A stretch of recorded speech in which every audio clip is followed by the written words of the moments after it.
The Messiah said, "When you come to know yourselves, then you will become known, and you will realize that it is you who are the sons of the living Father. But if you will not know yourselves, you dwell in poverty, and it is you who are that poverty." Papagpalang umaga po sa ating lahat. Ang katanungan ko po ay, alam po natin na sa Antioch, nagsimula po ang Christianism na pinamunuan po ni Pablo. Ang katanungan ko po ay, bakit po pinatay at napugutan din ng ulo si Pablo kung siya po ang nagsimula nitong gawain na yan? Ito, yun lang po.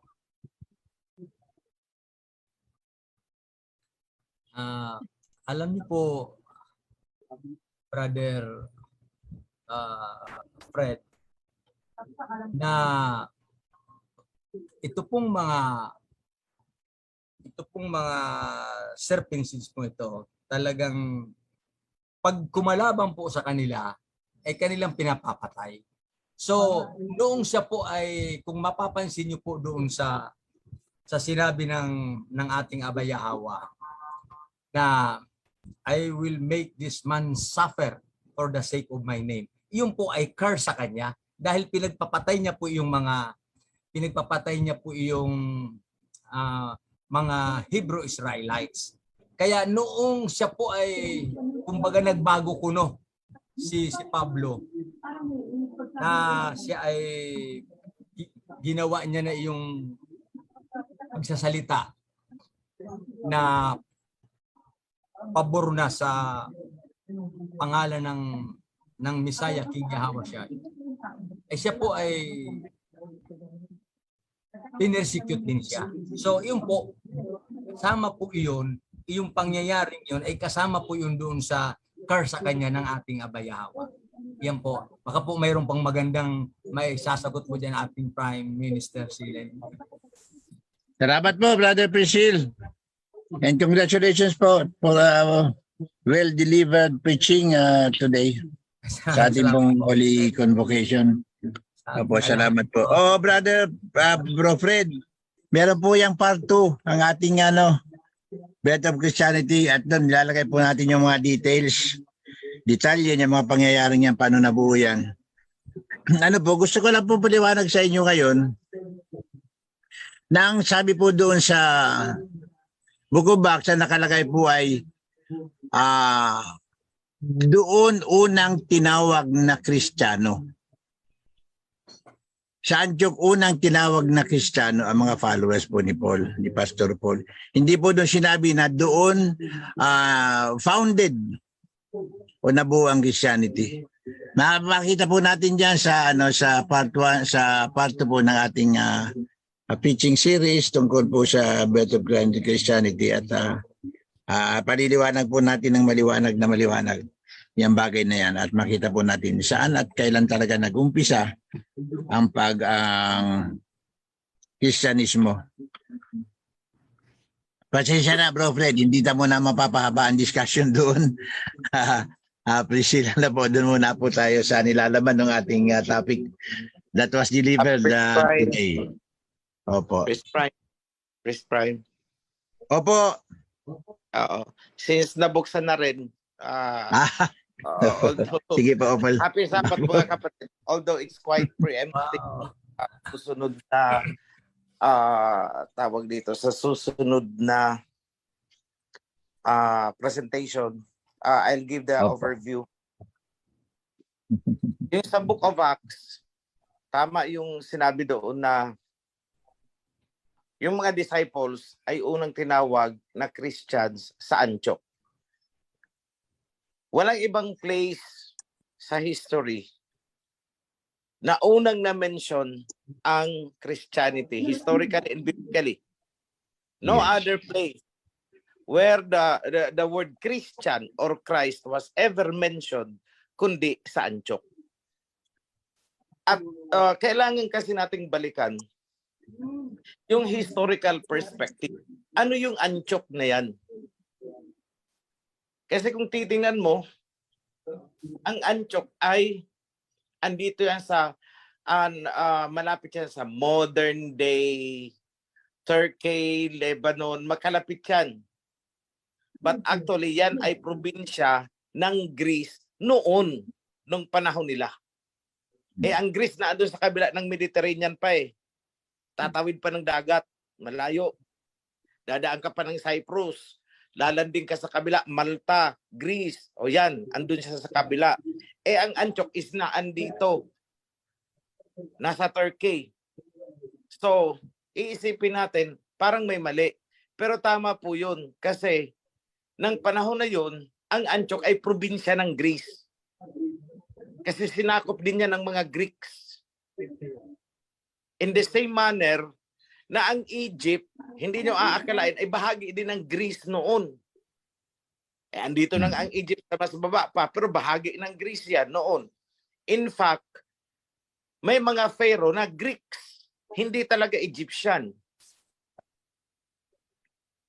So, ganyan din ang sitwasyon na yan. So, bakit merong Christianity noon?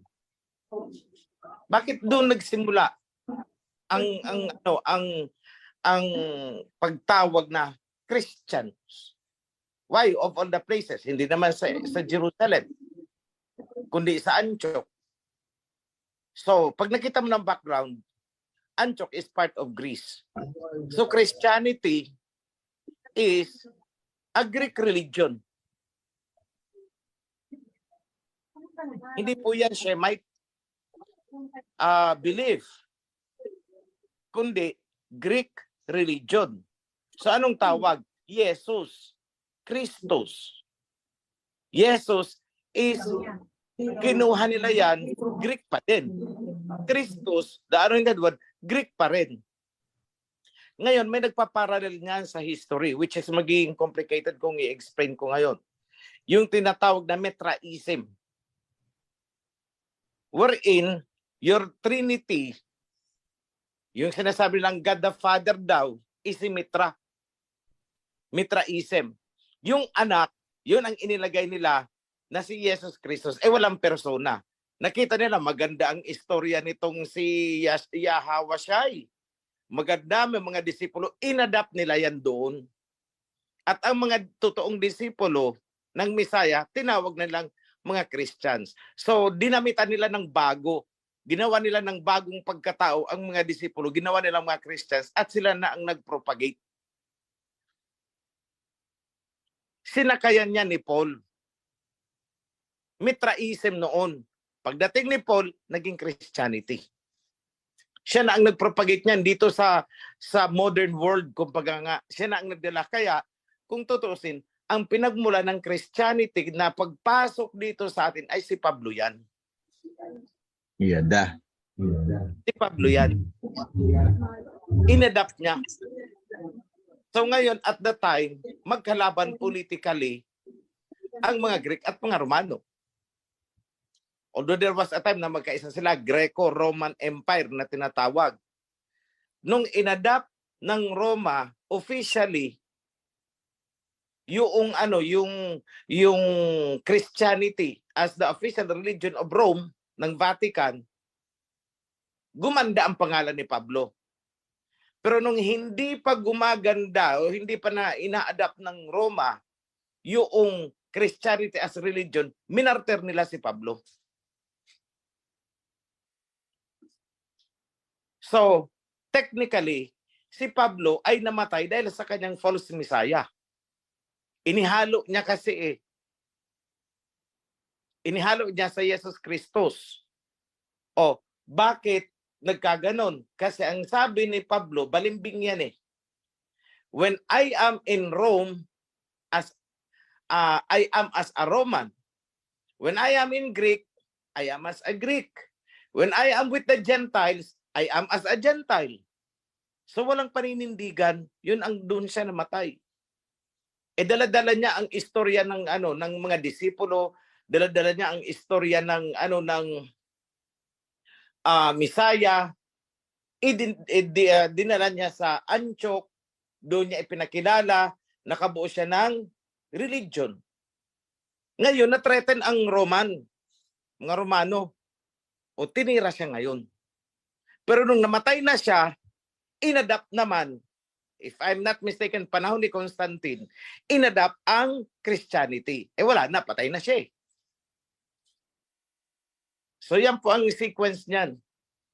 Hindi pa mabango, hindi pa officially accepted as religion ng Roma, yung Christianity ni Pablo, na sinimula niya doon, yung religion, naghalo na, nagblend na, at saka yung Mitraism, Trinity, yun ang kay Pablo, a chop suey of different myths and doctrines. Yun si Pablo, tinayo niya sa Antioch. Ang istorya ng totoong Misaya at ng mga disipulo, ni-rebrand niya, dinala niya sa Antioch. Kalaban na threaten ang Roma. O, di patay si Pablo. Pero nung inadapt ng Roma, later in time, centuries maybe, ay i-accept na natin ang Christianity. Ay di ginawang santo si Pablo. Nakuha nyo, parang istorya din ni Pedro, ni Kefa. Pinatay ng Roma and later on ginawang santo. O di ba?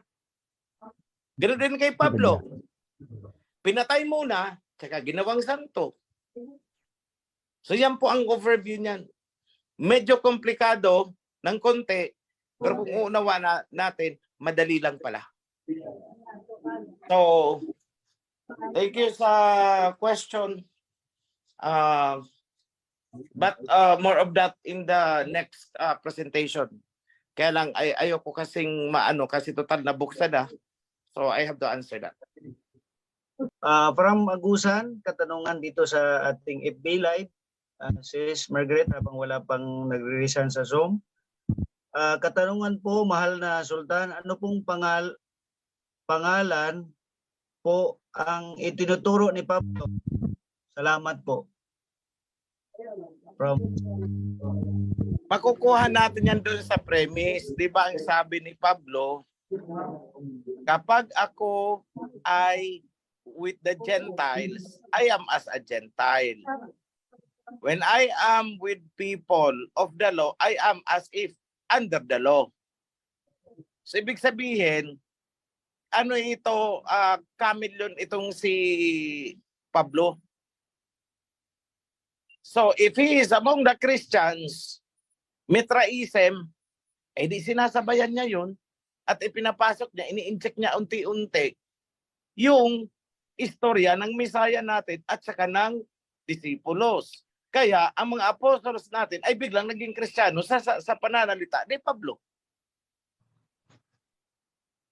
So ano ang ipinipreach ni Pablo? Ay di Jesus Christus kasi naandun siya eh. He is with the Greeks.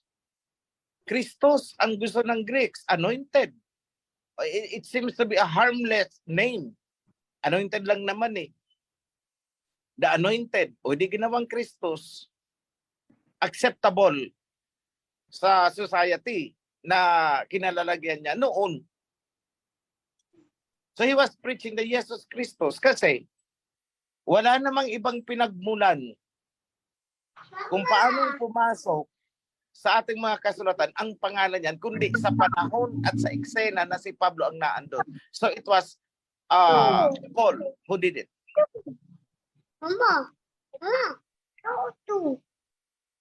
Ang katanungan ko po, meron pong nasusulat sa Isaiah, hindi ko lang po alam saan matatagpuan, na sabi po ng ating propeta na ang aking mga tupa ay nagkanya-kanya ng daan.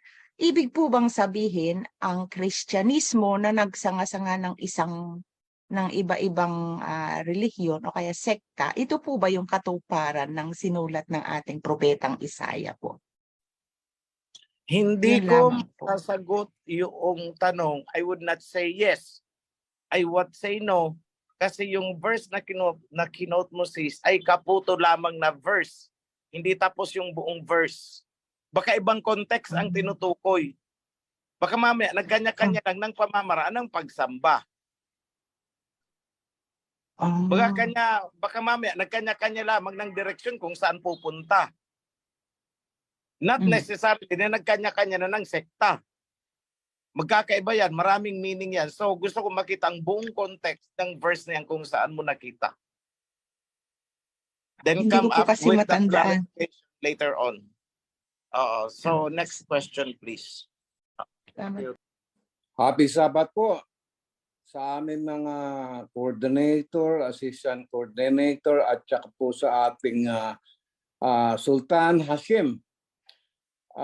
Sa ating mga priest. Ang tanong ko po, yung pong na-mention ni Priest Hill, yung pong sign ng world hurt ngayon, serpent. Ngayon po na mamayagpag sila, pwede po ba natin sigurong explain? Ang hirap po sa dami po ng tao dito sa lupa ngayon, meron na ho tayong 8 billion. Ngayon po, ilan lang po tayo na nabuksan ang diwa, kundi pa po dumating ang Malakay 3:1. Ayan po ang ating Sultan Hashim. And I believe na tayo po ay gagamitin. Ngayon po, pumasok po sa aking isipan ang paghihimagsik. Hindi naman po time na para tayo gumawa ng ganito. Pero ito po nakikita ko yung sign ng World Health Organization ngayon, namamayagpabag po ang mga serpent seed. At paano po natin to maipapaliwanag sa kanila na yung pong sign na yon, yung po ang sign ng serpent seed. At tayo po ang woman seed. Ngayon po na-mention po ng ating priest Felix na maraming mga sekta-sekta na yung mga tao natin pumapasok po doon. Tayo lang po ang pumapasok sa makitid na daan na ang buhay ay eternal life. Paano po natin maipapaliwanag po? Yung lang po ang katanungan ko. Yada. Maraming salamat po, Bro Dan. Ang katanungan niyo po is kung paano po natin maipapaliwanag sa mga nagtatanong po sa atin ang itong natutunan po natin. Ganun po ba? Opo. Tsaka Okay. yung pong sign ng World Health Organization, yung serpent to, kahit nasa kung bibili tayo ng gamot sa mga ano natin nakasign yung mga serpent na yan namamayag pa po sila Maraming salamat. Okay. Ako na ang sasagot. Alam nyo kasi, yung pagpapaliwanag niyan ay hindi mo makukuha sa 10 minuto, 20 minutos, 30 minutos. Kailangan mapanood nila ang buong series ng video. Yung ano bang series ng video ko nun tungkol sa Mark of the Beast, tapos yung Babylon series. Pag napanood nila ang Babylon series, then go to the Mark of the Beast, maintindihan nila ang serpent na yan. And then yes, maliit tayo. Barely 2.5 years ago, sabi natin 3 years ago, mag-isa lang ako Pero ilan na tayo ngayon? Over a span of period of, sabi natin 3 years, we have multiplied. Sa totoo lang naman, di ba sa parable of the mustard seed, the kingdom of heaven is like a mustard seed. Isang piraso, hindi sinabing mustard seeds, kundi mustard seed, isang pirasong butil. So, time will come na I will tell you this. Time will come that we are heading into head-on collision. Talagang magbabanggaan yan. Genesis pa lang, sinabi na na magkakaroon ng enmity, pagkasuklam. So expected na po natin yan. So parang nakakapag-rebelde nga ng pag-iisip. Yes, it's true. Enmity I will put enmity between your seed, between the seed of the woman and the seed of the serpent. So expected po natin ang confrontation talaga dito. Darating at darating 'yan sa panahon na 'yon. So kung anong nangyayari, kunwari noon nag-Cold War, walang outright na nagbubombahan, pero both sides naghahanda ng panlaban silently, kaya Cold War na tinawag. Pero time will come, kung titingnan natin, years and years ago, 2 decades ago, kung titingnan natin, magkakaroon ng head-on collision. Nagsisimula na ang head-on collision ngayon eh. Tingnan nyo, always update yourself kung ano ang nangyayari between US and Russia. Head-on collision yan. Sa isang aspeto yan, economy and military. What about sa ibang aspeto? On the spiritual side, head-on collision ulit tayo. Time will come na magkakadirektang konfrontasyon talaga ito. Kaya ako medyo iniiwasan ko yung medyo outright attack. Kasi mapapasabak tayo na hindi pa tayo handa. Kailangang lumakas muna ang mga tuhod. Ngayon, gatas pa lang ang iniinom ng marami. Meron pa dyan sa inyo ang hindi pa nga nakakakain ng karne, gatas pa lang. So, hindi pa pwede sa head-on collision. But time is coming, head-on collision will come. Tingnan nyo, sa experience natin, merong nanganak yung kanyang misis, pinaparehistro, birth certificate. Ano po ang religion? Wala pong religion. Ay, hindi pwede yan. Tapos, itinipe RC, Roman Catholic. Ay, di nagalit siya. Bakit mo nilalagyan ng RC? Hindi RC. Hindi pwedeng walang religion. Ay, hindi pwede. Ayaw namin ng religion. Tapos, sumagot yung asawa, wala sa religion ang kaligtasan. Di ba, nagsisimula na ang head-on collision on a lower level. Paano na lang kung dalawang senador na ang mag-head-on collision? Paano na lang kung mahati na ang Congress, head-on collision? Parang Republican versus Democrats. Head-on collision. Ang issue o yung ceiling debt ng US, yung pagkakautang, kung itataas ang ceiling. So, there is polarization. Talagang darating tayo dyan sa polarization na yan. In all aspects of our life, sa lahat ng aspeto ng buhay natin, darating tayo sa head-on collision. Kasi, sinabi mismo ni King Yahweh siya yan sa Joel chapter 3. Ibabalik ko kayo doon. Head-on collision. That is the climax. Magbubumbahan talaga ang mga bansa. So what is happening now? Humihingi si Ukraine ng F-16. Noon, sabi ng US, hindi sila nagbibigay ng mga long-range weapon na capable mag-penetrate sa cross-border sa Russia. Pero ano ginawa nila? Pinadalahan nila ng HIMARS. Pinadalahan nila ng, I forgot the other weapon. Tapos ngayon, padadalhan ulit ng F-16 fighter jets. So they are provoking. Anong sabi ni Putin? Ay nako, huwag niyong ubusin ang pasensya ko. That would be a very dangerous risk na inaano ninyo. Kasi pag nagipit si Putin, pakakawalan yan ang kanyang mga super lolo. Sige, gipitin nila ang Russia. O sige, mamamatay din lang naman kami. Mamatay na tayong lahat. Anong gagawin ng Arab countries? Lahat kampi na kay Russia. O bakit natipon itong mga Arab countries, pati Africa, natipon na? The way I said that before sa mga video ko, almost 3 years ago, na magkakaisa itong mga bansa na to at pababagsakin talaga ang US. I also said, babagsak ang dolyar. And here it comes. Malakas ang lagabog niyan. Bakit? Ilang countries na sa Asia, sa ASEAN, ASEAN countries, 10 gumagawa na ng paraan to sidestep the dollar sa mga international trade. So, mawawala ng halaga ang dolyar. So, anong gagawin ng US?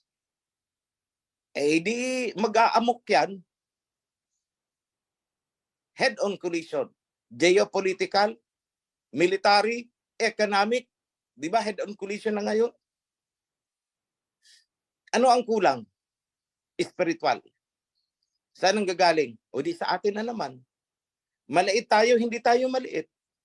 I tell you, hindi tayo maliit. Isipin yung mabuti kung bakit hindi maliit ang group.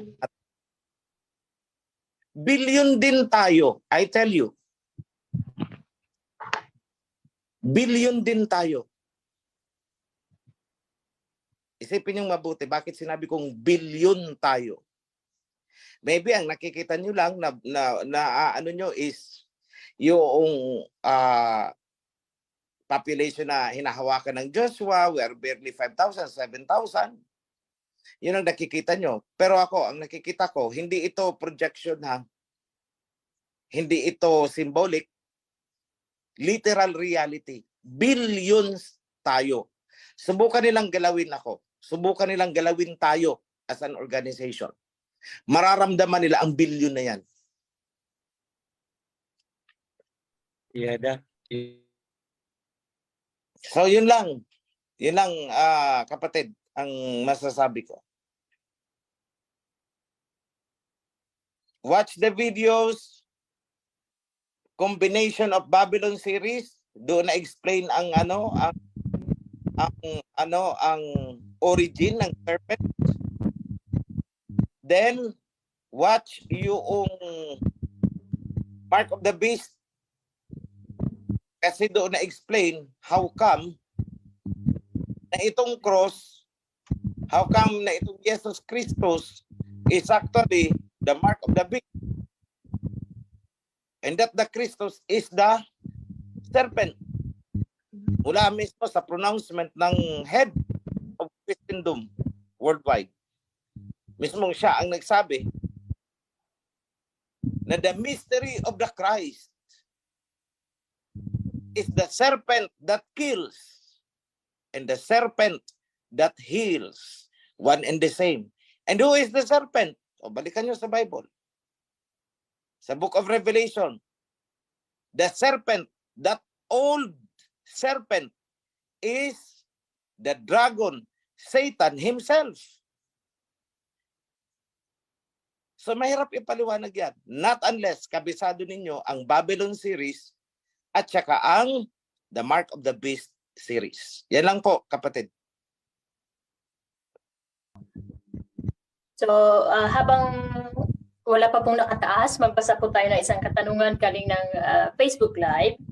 Ang tanong po is ganito, tungkol po sa pagkakaisa ng relihiyong Kristyanismo at Islam at marami pang iba na tinawag na one-word religion, ang pagbaha sa Saudi na umulan po ng yelo at super bagyo na baha sa Italy, yan po ba ay galit na ng alahayam o gawa lang po ng mga serpento?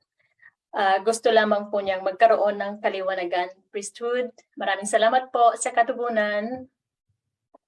Siguro po ako baka ako po. Hello. Diyan pala. Maraming salamat po. Yang Chrislam na sinasabi, although ginagawa nila yan, but that is not, I could not say na yan ay nag-oo nga ang mga Muslim. Kasi that is only a political stunt. That is only strategy para lang ma-bridge ang relationship nila kasi nga talagang nag-polarize na.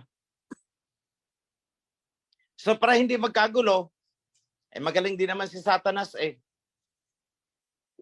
Kunwari, pinagkakaisa niya yan. Pero sa tingin nyo, itong mga Muslim dito sa Pilipinas, susunod? Ang mga Muslim ba ng Middle East, susunod? Hindi. Nakikisayaw lang. O sige, pagbigyan mo na. Wala namang problema dyan eh. Sige, pagbigyan. O tingnan nyo, ilang beses nilaro ng Iran yung US. So wala na kaming wala na kaming manufacturing ng missile. Tapos nito madiscover, ayun pala namamayagpag. 'Di ba? O ganyan din lang naman 'yan. Para lang wag ma-antagonize ang kalaban habang naghahanda sila. Ang paniwalaan natin is kung ano yung nasusulat na talagang itong mga bansa na to ay kakalaban, maglalaban at maglalaban. Basahin niyo ang Joel chapter 3 at diyan lang ang hawakan niyo. In fact, ang katibayan na yan, economically, nagkakaisa na ang Asia, Africa, BRICS. See? Anong ginagawa nila ngayon? Pababagsakin nila ang dollar. Pero tingnan nyo si Jinping. Pag may G7, may mga ganun-ganon, andun, ngitian na nakikingiti-ngiti din siya, nakikipagkamayan din, o nakikipagbeso-beso din, etc., etc. That is only a show on the camera. Ang totoo is pag uwi sa bansa, ano kaya ang sinasabi ng yung mga presidente? Buisit yan, napagod lang ako doon. Itong matandang serpent na to, nakakabista, kung pwede lang bugbugin ko na talaga eh. Napanood nyo ba yung yung mauling ng ambassador yata o prime minister o Minister of Foreign Affairs ng Russia at saka Ukraine nagsuntukan? Hindi na nakapagpigil eh. Nakalimutan na ang kailangan magngitian sila dahil nasa camera sila. Oh, see? That is the reality. Pero yung umattend, nakikain, nakiganito, tingnan nyo na lang ang Messiah. Di ba? Nakikikain din naman siya kahit sa mga Kaya nga, na-intriga siya eh. Bakit ikaw nakikipagkain ka sa mga tax collector? Sa mga sinners? Kasi kailangan niyang gawin yun eh. Pero hindi ibig sabihin na tinotolerate niya at gusto niya ang ginagawa ng mga sinners na yun. O ganun din po ngayon. Hindi ko pag may mga World Summit, pupunta din doon ang mga leaders ng Saudi, etc., etc., etc., may purpose yan. Maybe nandun sila para malaman nila kung anong ginagawa ng kabila, kung anong mga plano ng kabila, para mapursuhan nila sa pananalita ng tao na yan, sa gesture niya, kung ano ba talaga siya. O tingnan nyo, si Biden pumunta ng Saudi. Welcome, nilatagan ng red carpet. Pero pagtalikod hindi ka dito sa amin welcome, sa totoo lang. O tingnan nyo, may nakuha si Biden nung pumunta ng Saudi? Wala. Kay Mohammed bin Salman, o di ba wala siyang nahita? Nakuha niya? Hindi. Pero in-entertain siya? Oo. Pinakain? Oo. Kinamayan? Oo. Yung fist bump? Okay. Nginitian? Nginitian. Pero pagtalikod, anong totoo? Inis na inis. Yung mga Arabo, pagtalikod, di ba, pwede lang habulin siya eh. Pupunta-punta ka pa dito. O di ba? So ganun din po yan. Huwag kayo maniniwala dyan sa nagkakaisa na kasi nagtayo na ng ganito. Nakikisama lang sila, nakikisayaw lang. But the bottom line is malalaman mo kung ano na ang ginagawa talaga sa likod. O, anong ginagawa ng Saudi? Anong ginagawa ng Iraq? Anong ginagawa ng Iran? Bottom line. Hindi ba't pinababagsak ang Amerika ngayon? Yun ang totoo. O anong ginagawa ng China? Pag pinatawag, nakangiti. Pag talikod, ay, nako, bahala ka sa buhay mo. Gagawin namin to. O, tingnan yung BRICS.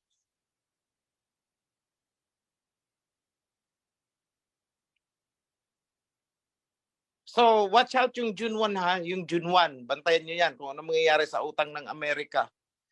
By the way, Amerika, yan ang bansa na may pinakamalaking pagkakautang. Mayaman daw, pero ang laki ng lubog sa utang yan. 31 trillion o 30 trillion. Basta hindi bababa ng 30 trillion dollar ang utang nila. May utang sila sa Japan. May utang sa China. O ano, pero kung makapagsalita, akala mo kung sinong mapera. Tingnan mo. Tingnan, look at Biden. Kung makapagwalwal, akala mo napakayaman na bansa. Lubog sa utang. Ang daming utang sa iba-ibang bansa. Pero akala mo kung sino.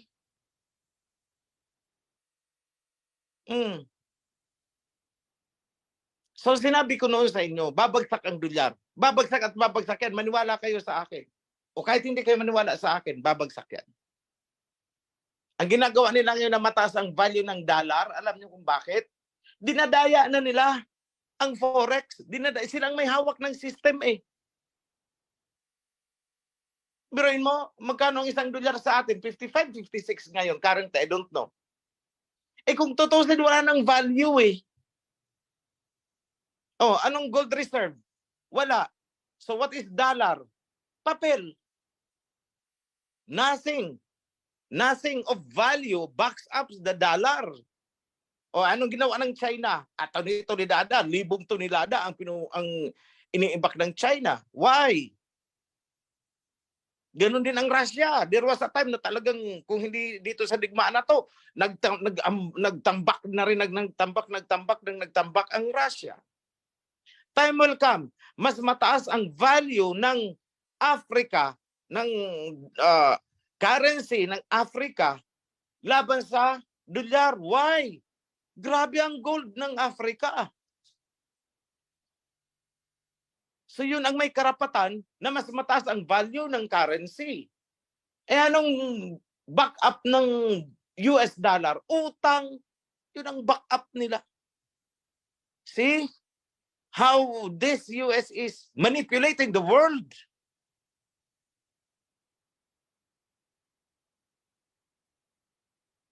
So I have so much to kung ito din lang naman ang pag-uusapan natin, abutin tayo ng magdamag nito. Medyo napalayo na ako sa question. To wrap up the question, ano nga yun sis? Pakibasa nga ulit. I-wrap up ko lang.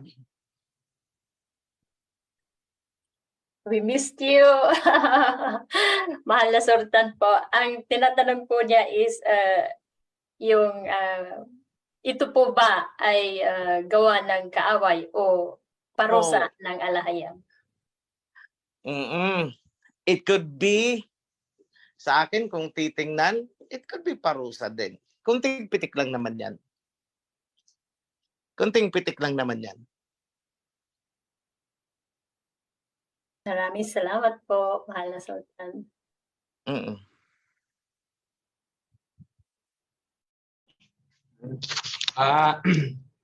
Mapagpalang araw po, mahal na Sultan Hasim. Unang-una po ay nagpapasalamat po ako sa ating abayawa sa lahat ng buhay, lahat ng bagay sa ating buhay. Mapagpalang araw po. Way back sa katanungan po, ang tanong ko lang po ay nung sa kapanahonan ng Misaya, nag-i-exist na ba yung Christianism ng Greek? Yun lang po. Maraming salamat po, mahal na Sultan Hasim. Yes, nag-i-exist na, pero hindi pa Christianity ang tawag nila. Mithraism. Pareho, Trinity. May God the Father, si Mithra. So nagkaroon lang ng ibang pangalan, Christianity, nung inadapt na nila ang istorya ng ating Messiah. But the belief itself existed bago pa man ang pagkabuhay ng Messiah. Kasi meron na nga silang yung mother and child na yan. Across different culture, meron. Even before the Messiah, may mga istorya ganyan, mythology. Kasi alam naman nila kung ano ang hinihintay ng mga Hebrew Israelites. So gumagawa sila ng istorya na para din sa kanila. Para ngayon, may Messiah tayo. Ang mga Christianity, may Messiah din. Kung anong sitwasyon natin ngayon, yan din ang sitwasyon nila noon. Nothing has changed. Kung anong meron tayo, ginagawa nila ng version ng kanila. Ang kaibahan lang, ang meron tayo, humina ng humina, almost muntik ng matunaw. Samantalang sila ay namayagpag. Kaya nung bumangon tayo na ang sinasabing peke. Nakuha nyo? That's the situation. Kindly research na lang doon sa sinabi ko, Mitraism. Hindi ko na na-cover yan sa mga video.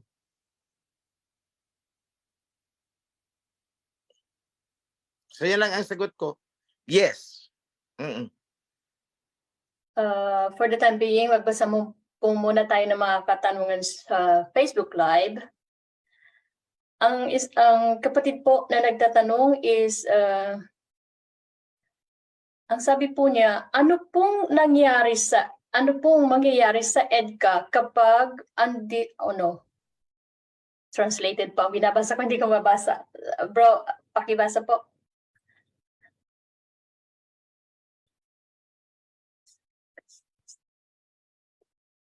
Ganito po.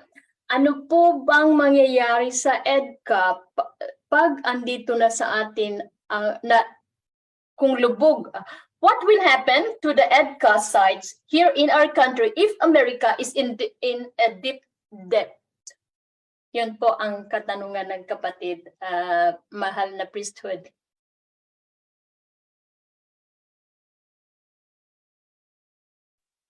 What will happen to EDCA? EDCA pa rin. Baka ang itinatanong niya is, how will the US finance the EDCA? Hindi kaya ganun? Google Translation po. Mahal kasi iba yung cellphone ko.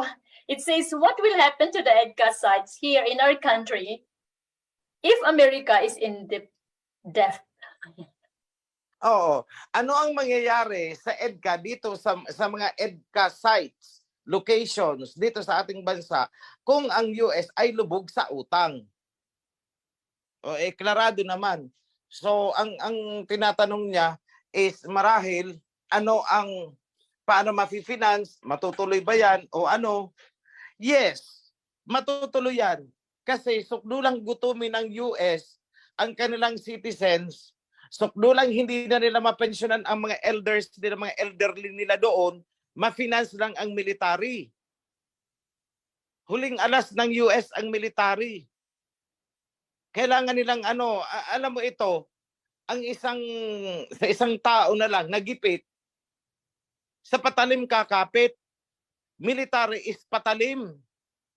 Nagagamitin ng US, dyan siya kakapit. Manggugulo. But, yung mga countries ngayon, iniiwasan na, dito sa atin, sinong dikit na dikit sa kanya, Taiwan, Pilipinas, South Korea, Japan. Ang dami namang bansa dito sa Asia na ayaw na talaga sa US. Ngayon, merong contradiction dito sa atin.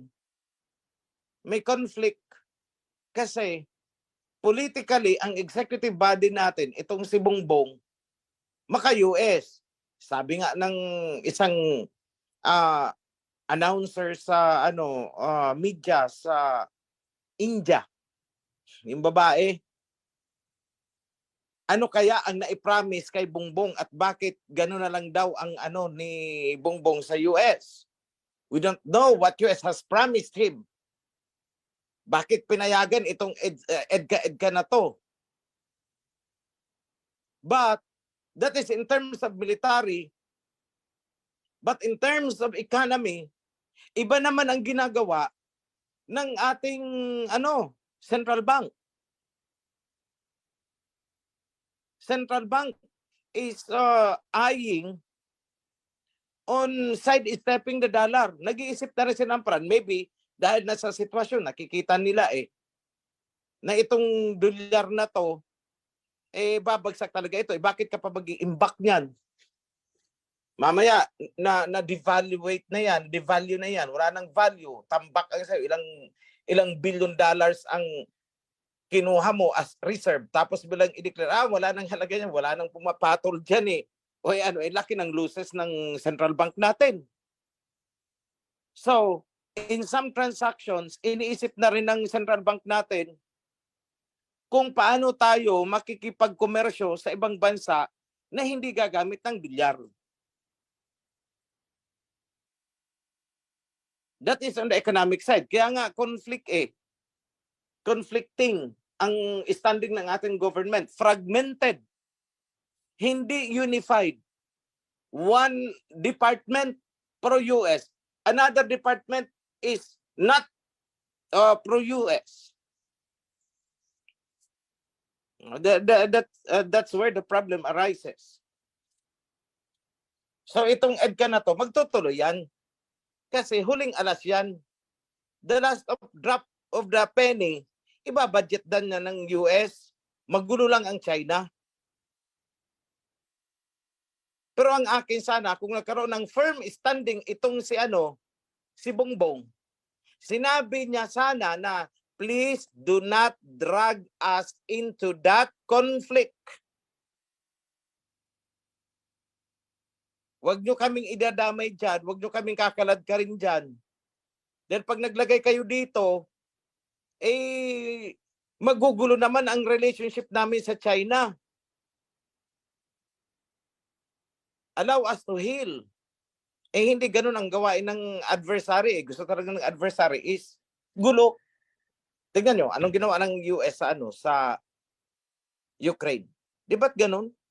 Chinutsuk na lumaban sa Russia o ano ngayon? Di tunaw na ang Ukraine. Tapos karay-karay naman ng US itong mga European nations. Unti-unti pumapalag na rin laban sa mga gustong mangyari ng US. Tingnan nyo, yung F-16 nagtuturuan na hindi, bakit kami ang magpapadala ng F-16 fighter jet? We say no, hindi O see? Hindi rin sila all-out support. May mga kumukontra na.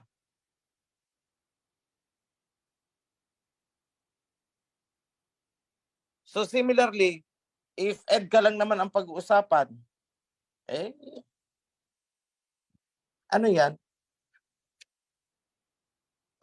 Magpapatuloy yan up to the last penny. Okay?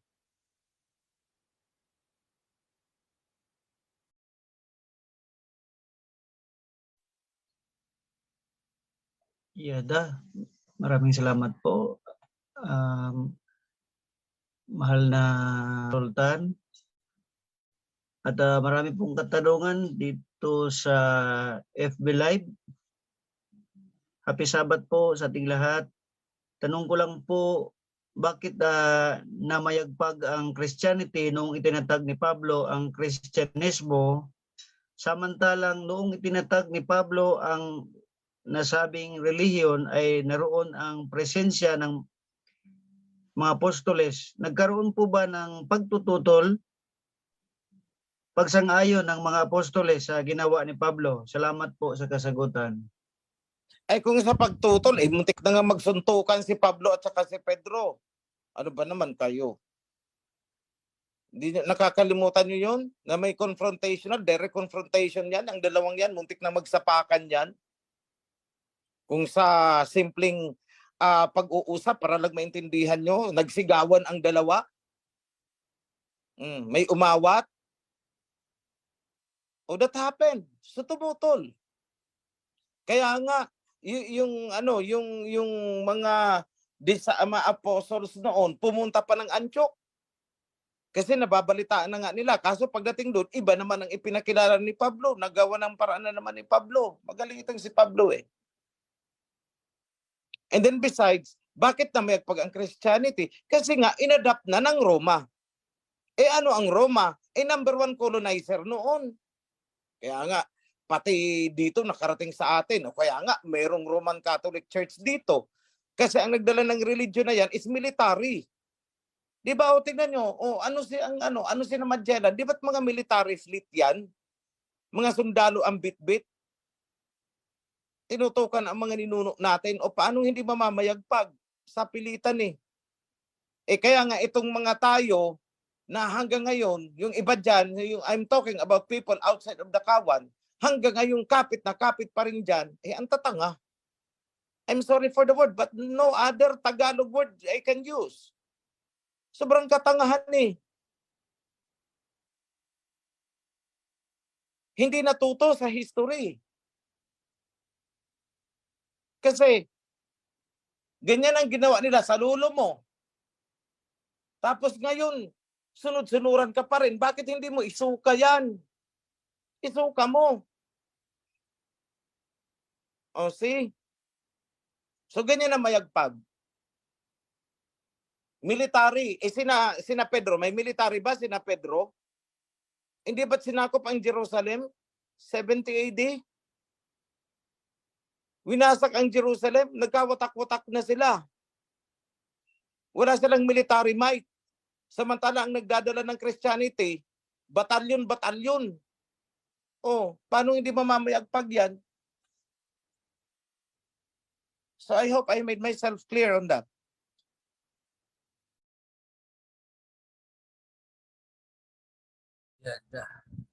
Salamat po, Mahal na Sultan. Maraming salamat po, Mahal na Sultan Hashim. And may follow-up question po doon, Mahal na Hashim. Ang katanungan po is, gusto lamang nilang malaman kung nabuo na po ba yung 7 assemblea. Gaya po natin, we belong to the Philadelphia Assembly. So, nabuo na po ba yung 7? Maraming salamat po sa katugunan, Mahal na Sultan. Kumbaga sa pagbubuntis, ipinaglilihi pa lang. Di pa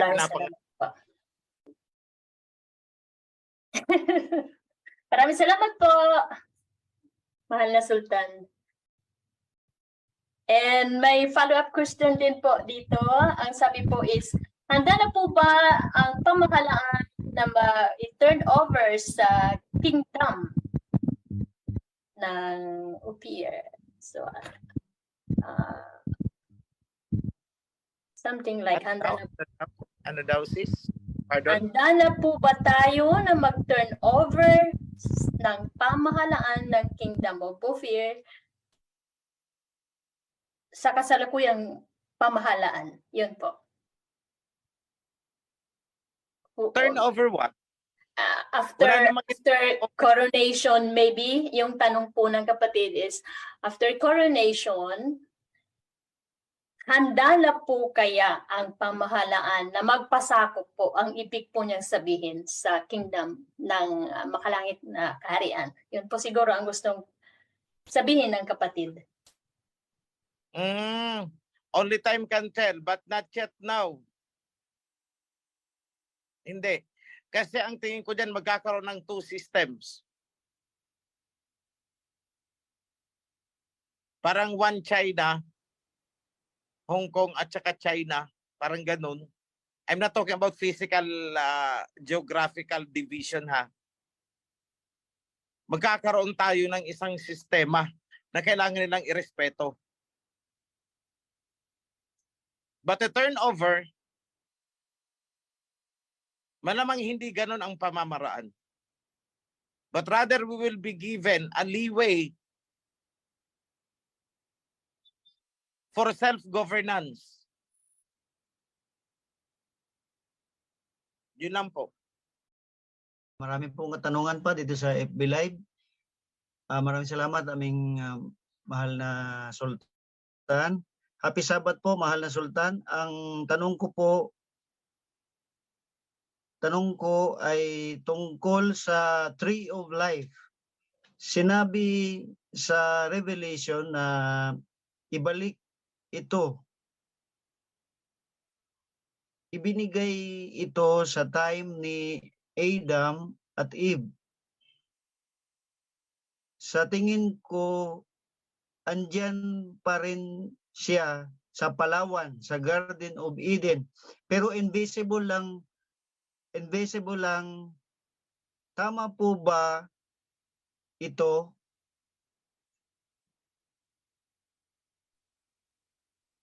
Okay. Ganito lang yan. Kasi magbo-border tayo niyan sa fantasy. Oh, baka makarating tayo niyan sa Biringan City. Hintayin na lang natin, basta ang sinabi is muling ilalabas ang Tree of Life. How and where it is now, wag na muna natin